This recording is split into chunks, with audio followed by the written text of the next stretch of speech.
Hello and welcome to the latest episode of the Inside Game podcast.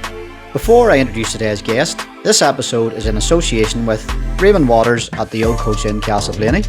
And here's a word from Ray's Tanning and Wellness in Auchnachoy. Rays are the first on the island of Ireland to offer the Red Wave Pure Red Light Therapy Bed, a cutting-edge recovery tool now being used by top athletes worldwide.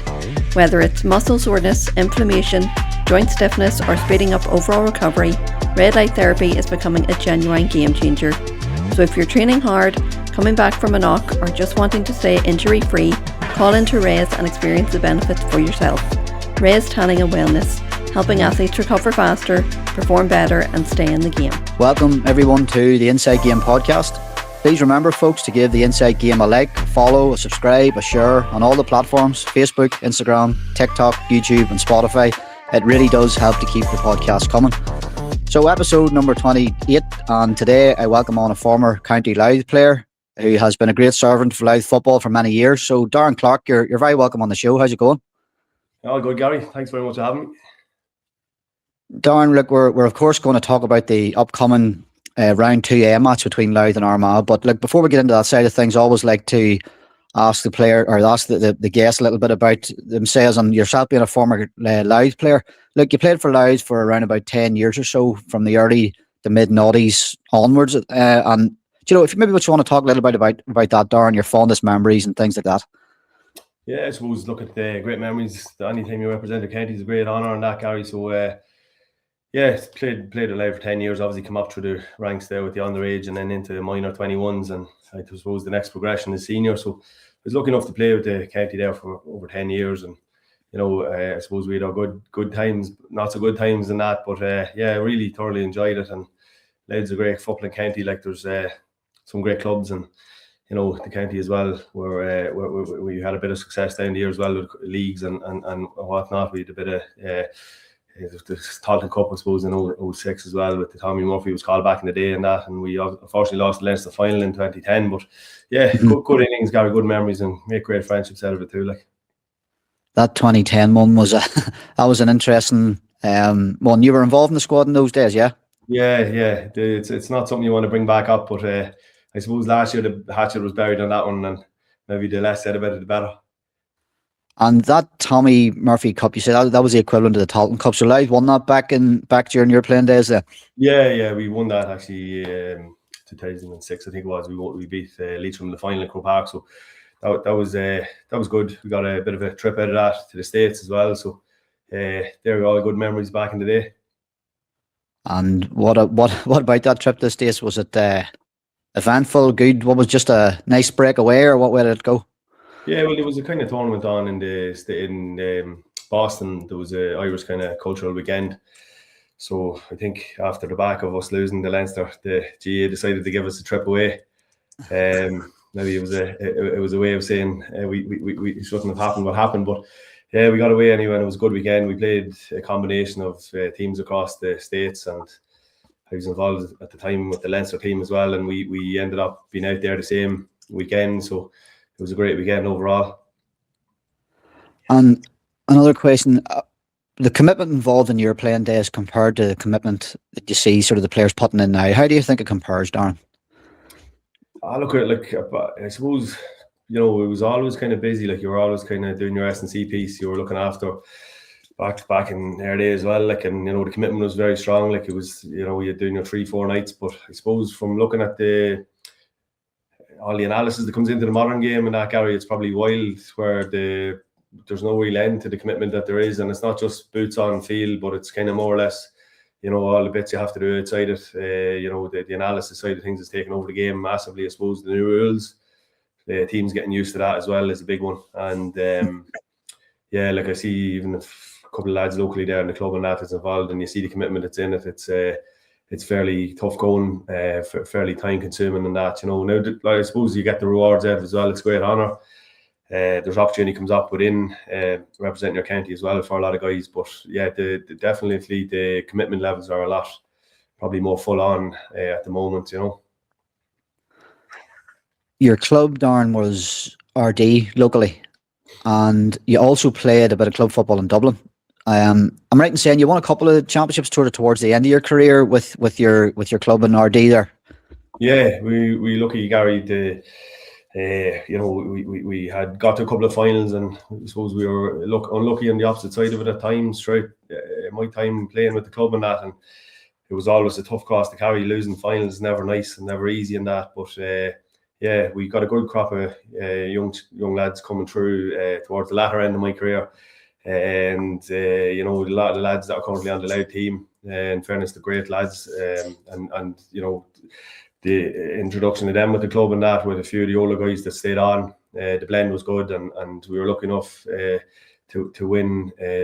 I was involved in two of the senior titles there in 2022 and 23, and the lads done the treble then in 2024 as well. So that was a great achievement for the club to win 3 in a row senior titles after a barren spell there for, I suppose, it was a good to 26-7 years before our last title. We had won it in 1995, so it was great to eventually get across the line with the club and that after so long soldiering. And there was great celebrations in the town and that. It was great relief from everyone in the club after seeing such a long spell without success. And what RD players then are in the current Louth team, the current Louth squad? Well, you'll put me on the spot now because there's a fair few. Is there? Yeah. The sub goalkeeper, obviously, Tiernan Markey. Tiernan's involved with the under 20s. You've obviously then Ty McDonald. Ty's a great fella. Like he had come through the under 20s as well, along with Sean Callahan. And then you've a stalwart there in cornerback, Donald McKenny. Donald's been involved. You know Donald. A lot of forwards know Donald anyway from the great jobs he does in them. But Donald's there as well, and Kieran Keenan. Kieran's a great forward and great scorer. He's been injured there for the last few weeks, but hopefully we might see him back on Sunday. And then obviously we have Tom Jackson and Liam Jackson as well. Sean Callahan has come in then as well last week. Sean's a midfielder, and he's been part of the under 20s, and he started against Dublin and Croke Park. So it was great to see him get game time. I don't think I'm missing anyone out now at that stage, but I think that's everyone. Hopefully I'm not. That's a serious representation there from the club, in fairness now. So what was it took you to playing club football in Dublin then? Was it work related, Darren, or how did it go, and how did you enjoy your time there? Yeah, I enjoyed it. Like I was obviously living up in Dublin at the time, and I decided obviously the club in Malahide were local to me, so I decided obviously to throw the line there for a couple of years and that, and ended up obviously as captain with them a couple of years, and Gabriel Banning, the Monaghan manager, was actually the manager in my time up there. So great memories, great club and great people up there as well, Gary. And I suppose we won the Division 1 title. We unfortunately in a couple of senior titles as well. We were very close to it. We won a Dublin B championship as well. But yeah, it was unfortunate. We had a good side, and at the time there was a lot of mix of Dublin minors coming through, a couple of panellists with the Dublin senior team, and it was enjoyable times. Dublin club football was really good. It was really strong at the time. Dublin were coming to prominence at that stage, and it was around the time they won the, similar to ourselves at the club. Like they had been on a long barren spell between 95 and 2011, so it was around that period of time I was involved, and it was very competitive, really good standard. We lost at Kilmacud in the semi-final, I think, in one of the years, and they went on and won the All-Ireland, and the following year we lost to Vincent's, and they went on and won the All-Ireland, so the fine margins that happens in sport. But yeah, totally enjoyable time up there. Before we move into the Louth v Armagh game, Darren, I also wanted to ask you about you played at provincial level as well with Leinster in the Railway Cup, and if I'm not mistaken, you were involved. It was the 2006 Railway Cup, and Leinster actually won the competition that year. So I suppose not many players get to play, not many players get to represent their counties, never mind their provinces. So that must have been a nice experience too. Yeah, it was unreal, Gary. It was actually a great honour, obviously, to represent it and to win a provincial title. With Leinster, it was brilliant. We beat Ulster in Breffni Park in the semi-final, and then played Connacht in the final. That actually was on the same weekend at Louth in Boston. So it was a double kind of for a celebration out there. We Louth team was out there at the same time, but. We beat Connacht, and that final was played in Canton in Boston. So it was, at the end of the day, great honour to play with your peers, and the best players from around the province and that, and made great friendships out of it as well. But actually, I had a funny story that time. I was caught up in something similar to the Somalian referee Gary. I can feel his pain for getting not getting into the country in America. So I had played ball in the Chicago a couple of years previous, and I was refused entry on the way over with the Loud team on the Thursday. But lucky enough, I had overstayed the visa by a couple of days, and they wouldn't let me in. So I know his pain there at the minute with what he's gone through. But the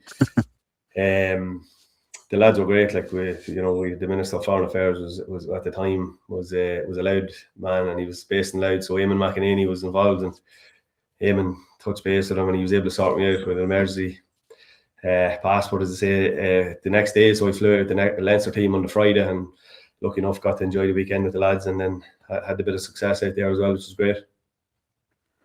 When you were refused entry there, will you be refused entry into Inniskeen this weekend then, Darren?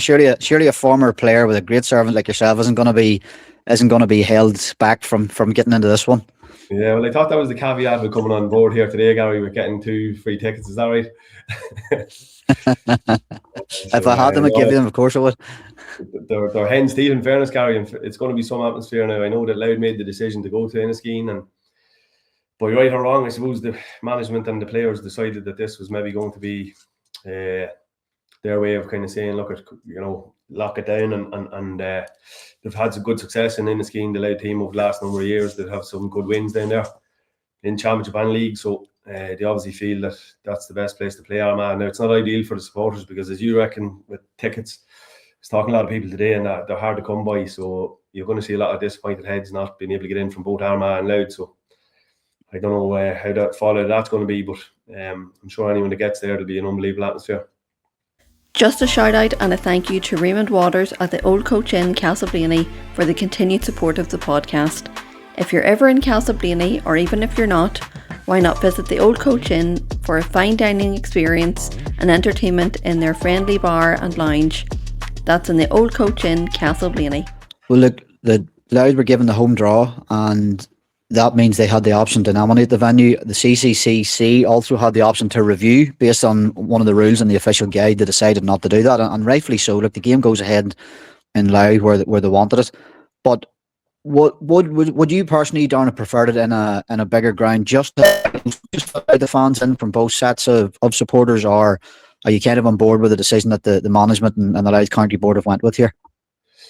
Look, to be honest, like when you look at it from the other side, Gary, as a now supporter, you're kind of saying no, like it should have probably been in the likes of Croke Park, or it should have been somewhere where everybody can have full access to it. Like, there's a lot of really die-hard supporters that's not going to get access to the game now, which is very disappointing for them. But you have to back the management and the players if they feel that this is the best opportunity to beat Armagh, and they need to go with this.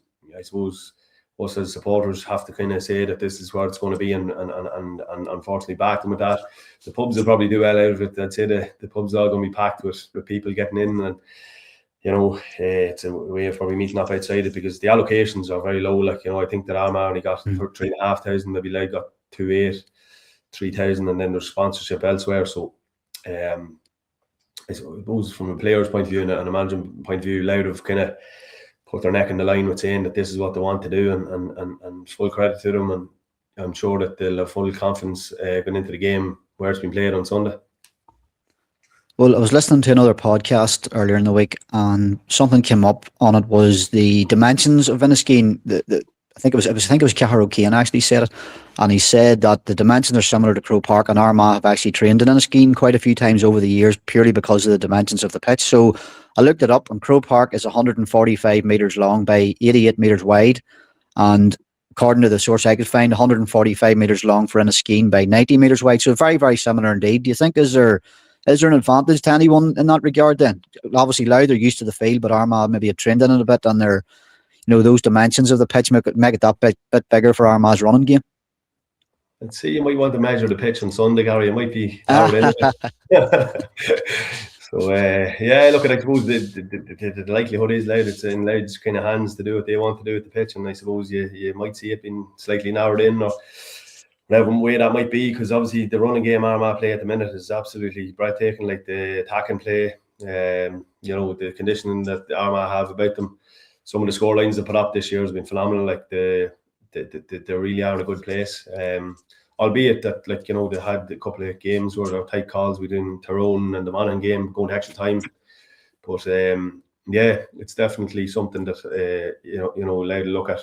Like Louth obviously played very well in Croke Park the last day against Dublin and hadn't probably hit the same heights in Portlaoise. So,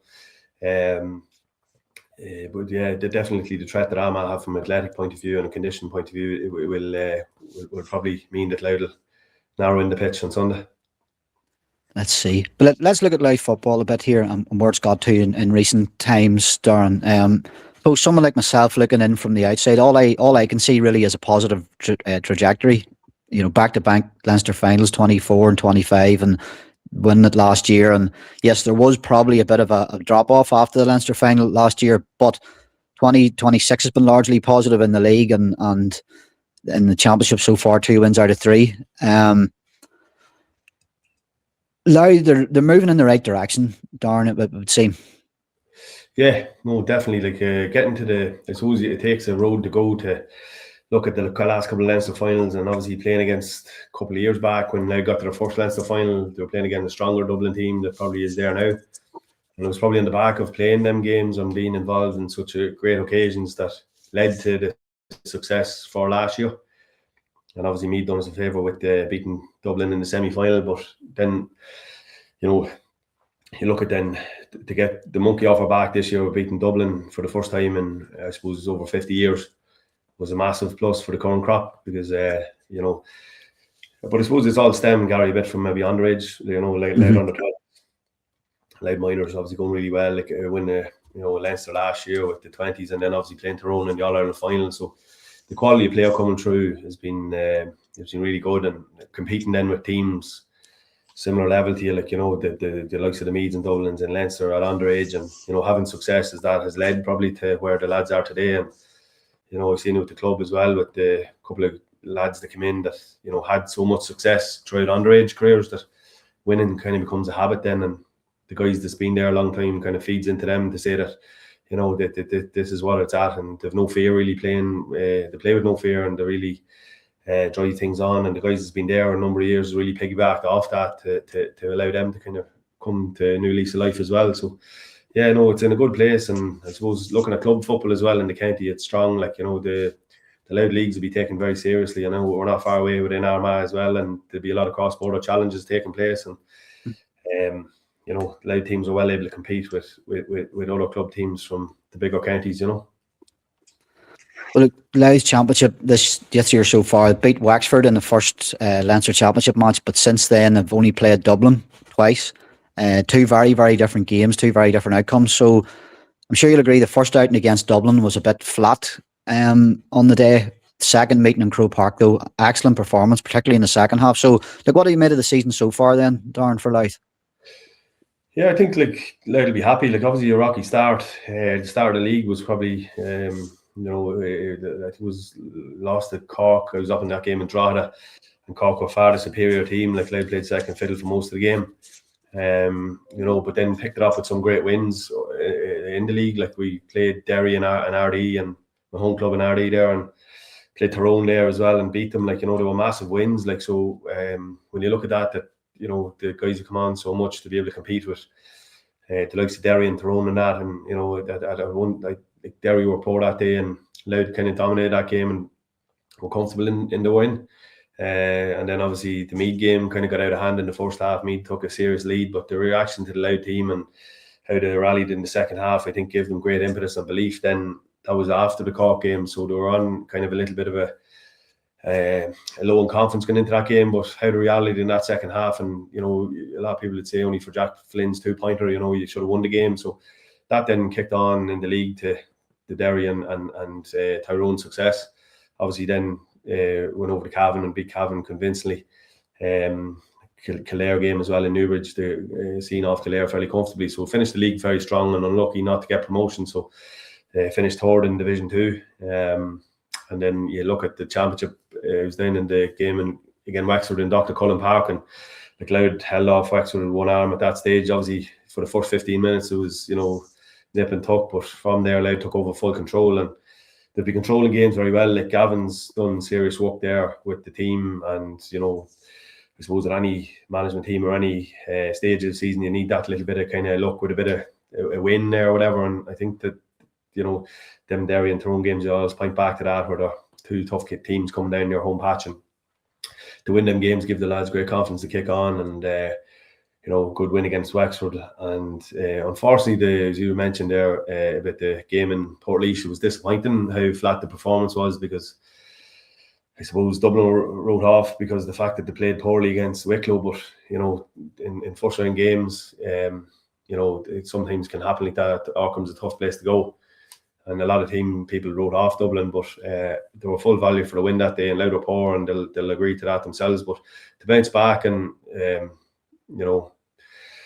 not even play so well, but to be able to have the mental toughness to stay with Dublin and Croke Park when the game went into the melting pot, losing by 6 points at half time. They come out in the second half with a new lease of life, and the horse's coaching is meant to be something off the charts. Like, I've been involved and seen him firsthand. Like, he's a passionate man, and you can see that in the players as well, how they're playing at the minute. Like, the passion is right there, and they built a nice squad as well. So I suppose when you go back to the thing as well, probably Mickey Hart and Gavin really were the ones that turned the corner with Louth back a number of years ago when they were down in Division 4. And from there, they've really built, like, come up the leagues, competing now to try and get back into Division 1. And obviously, in a way, then obviously not being involved last year, they had done all the groundwork for the team's success in the Leinster Championship last year, So full credit to them, men, for changing the mentality in Louth football. Can I ask you about Kieran Byrne's catch at the end of that game? I thought it was just an absolute thing of beauty. He got it from practicing a lot of it in his Aussie rules time when he was over at Carlton. But what I want to ask you actually about it is, he put his knees up on Tommy Durnan's back, who was his own teammate, which is perfectly fine to do. But if he had to put his knees up on an opponent player, it would have been a foul. So, tell me this: would you like to see players being able to jump up, knees in the back, like you see in Aussie rules, just to sort of get a bit more spectacular catches into the game, or is that just not shouldn't be part of Gaelic football?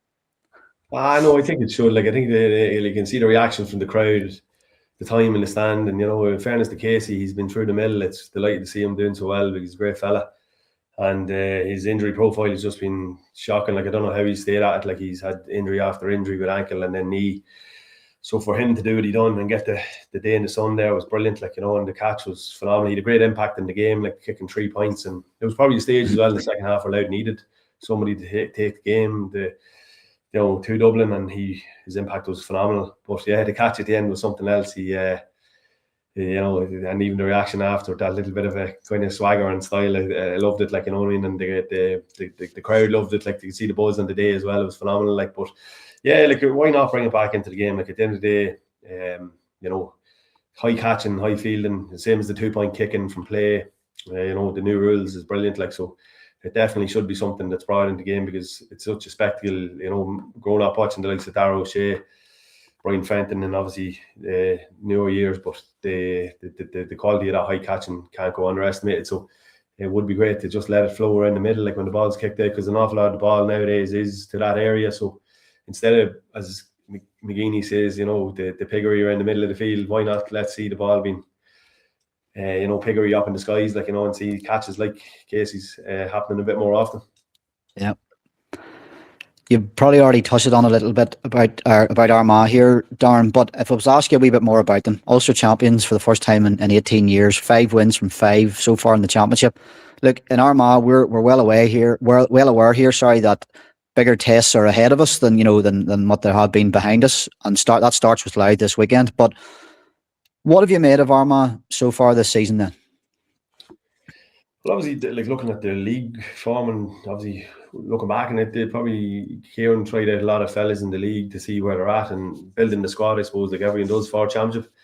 And the league, from an Armagh's perspective, was definitely mixed. They had a couple of decent wins, and I know they went down the stretch with a lot of teams there. Drew Kerry in the last game, beat Dublin, games they had to win to stay up. So it was important, probably from an Armagh perspective, to stay up.